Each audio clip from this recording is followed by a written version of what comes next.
مجھے سوال آپ سے یہ کرنا ہے کہ آپ جیسے جانتے ہیں سب کہ ہمارے جو معاشرے میں جو فتنہ ہے، ہمارے جو بچے ہیں، شاید جس وقت ہم نے ان کو اسکولوں میں ڈالا یا جو سوشل میڈیا کا پریشر ہے ایوری تھنگ، تو آپ آج کل کی یوتھ کے لیے کیا ایڈوائس دے سکتے ہیں ہم پیرنٹس کو؟ دیکھیں ہماری جنت کیا جنت ہوگی جہاں ہمارے بچے نہ ہوں۔ بہت مشکل ہے کیونکہ آپ دیکھ رہے ہیں ہر طرف سے media is playing such an important and such a difficult role کہ ہم پیرنٹس کے لیے اس چیز کو سنبھالنا بہت مشکل ہو گیا ہے اینڈ آل آف دیٹ۔ اور میں ایک واٹس ایپ پہ میسج مجھے ملا کہ what will happen to my children when I die, but سوچنے والی بات یہ ہے کہ what will happen to my children when they die. So اگر آپ کوئی ایڈوائس دے سکتی ہیں اس سلسلے میں تو بہت موضوع رہے گی۔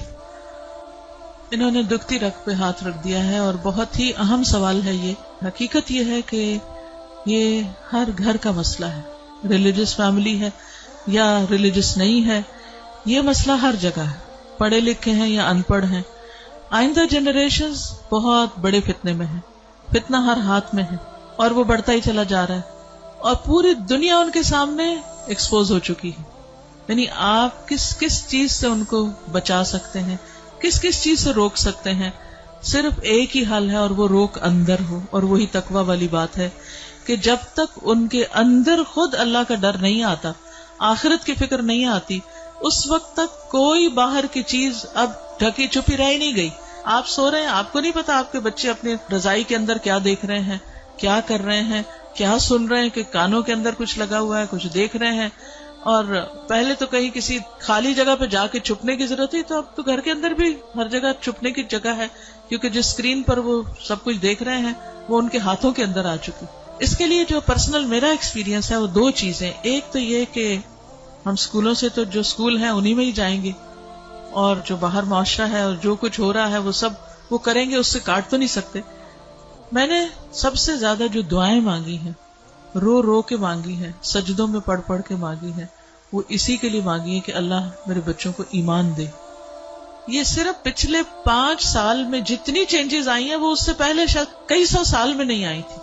اور پھر دوسرا کیا کیا، یعنی اللہ تعالیٰ سے خود ہی مانگا۔ دوسرا یہ کہ ہر تھوڑے عرصے کے بعد عمرہ، اللہ کے گھر چلو، کیونکہ اللہ کے گھر کا جو جلال ہے، اور اللہ تعالیٰ اگر انسان کو کہیں سب سے زیادہ محسوس ہو سکتے ہیں تو وہ بہت جگہ ہے۔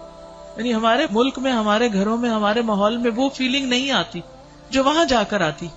تو الحمدللہ ان عمروں نے، اللہ کے گھر کی زیارت نے دل کے اندر تھوڑی سی جگہ بنائی اللہ کو پہچاننے کی، کیونکہ جب تک اللہ کو بچے پہچانتے نہیں، اس کی عظمت کو محسوس نہیں کرتے، وہ اللہ سے ڈر نہیں سکتے، تو وہ تقویٰ نہیں آتا دل میں۔ تو اس سے یہ ہے کہ وہ ایسی جگہ ہے جہاں اللہ ماشاءاللہ سب کو جا کر یقین ضرور آتا کہ کوئی ہے ایک جس نے یہ سب کچھ بنایا۔ پھر اس کے بعد یہ ہے کہ قرآن کا علم، میں نے سب سے زیادہ تکلیف دہ مرحلہ گزارا کہ جب میں نے اپنے بیٹے کو قرآن پڑھایا، تو پھر میں نے یہ ٹھان لی کہ کچھ بھی ہو مجھے اس کو پڑھانا ہے۔ وہ ایج ایسی تھی کہ جس میں کچھ نہ کچھ وہ سننے کے قابل تھا، ورنہ وہ ایج بھی گزر جاتی ہے تو پھر بچے وہ اتنا بھی نہیں سنتے۔ اور میں نے اپنی ساری مصروفیات کو سیکنڈری کر کے، حالانکہ میں انتہا درجے کی مصروف، گھر کی بھی ذمہ داریاں، باہر کی بھی، لیکن میں نے اس کو اپنی پرائرٹی نمبر 1 سمجھا کہ یہی بات جنہوں نے کی ہے کہ جب وہ مر جائیں گے تو پھر ان کا کیا بنے گا، یعنی ہمارے مرنے کے بعد تو جو ہوگا سو ہوگا، ان کے مرنے کے بعد ان کی قبروں کا کیا حال ہوگا اور ان کی آخرت کا کیا ہوگا۔ تو اللہ سبحانہ وتعالیٰ نے قرآن مجید میں فرمایا قوا انفسکم واہلیکم نارا، اپنے آپ کو اور اپنے گھر والوں کو آگ سے بچاؤ۔ ایمان والوں کو خطاب ہے کہ اے ایمان والوں اپنے بچوں کو آگ سے بچاؤ۔ تو پھر میں نے اس کے ٹائم کے مطابق جب اس کا موڈ بنے، لیکن روز کی شرط رکھی تھی کہ ہر روز پڑھیں گے تھوڑا تھوڑا، 2 آیتیں 4 آیتیں، 1 رکوع 2 رکوع 1 رب، اور اس طرح کر کر کے میں نے پورا قرآن اس کے ساتھ پڑھا کہ مجھ سے نہیں ڈرے، اللہ سے ڈرے، میری خاطر نماز نہیں پڑھے، اللہ کی خاطر پڑھے، میری وجہ سے کچھ مت چھپائے جو دیکھ رہا ہے، اللہ سے ڈر کے چھپائے۔ تو یہ کسی حد تک فائدہ مند ہوا۔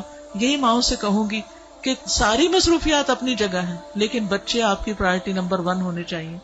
ان کے لیے کھپ جائیں دعائیں مانگ مانگ کے بھی، اور اس کے ساتھ ساتھ ایک دفعہ کم از کم قرآن سے ضرور گزر جائیں، کیونکہ جب وہ قرآن سے گزر جائیں گے پھر ایٹ لیسٹ آپ کی رسپانسبلٹی نہیں رہے گی۔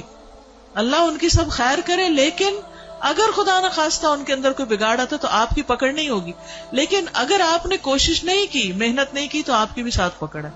صرف آپ کی نمازیں پھر کام نہیں آئیں گی. تو اس لیے ہم میں سے ہر ماں کو سنجیدہ ہونے کی ضرورت ہے. چاہے رونا پڑے، منتیں کرنی پڑے، بھوک کاٹنی پڑے، کچھ کرنا پڑے، لیکن پکڑ کے بیٹھے، خود بیٹھے. یہ مولویوں پہ نہ چھوڑیں کہ کوئی اور آ کے لیکچر دے گا تو وہ سن لیں گے، اس کو بتا دیں گے، ابا کو بتا دیا، چچا کو بتا دیا، اس کو ماموں کو بتا دیا. ٹھیک ہے وہ بھی کچھ ہیلپ کرتے ہیں، لیکن سب سے زیادہ آپ کو خود کرنا ہوگا، اور اس کے لیے آپ کو خود پڑھنا ہوگا، اس کے لیے آپ کو خود سیکھنا ہوگا. خود سیکھنا شروع کریں اور اپنے بچے کے ساتھ بیٹھ کر خود. پھر یہ کہ بعض اوقات بچے ہم سے سننا نہیں چاہتے، آپ ان سے کہیں آپ ہمیں پڑھ کے سنائیں.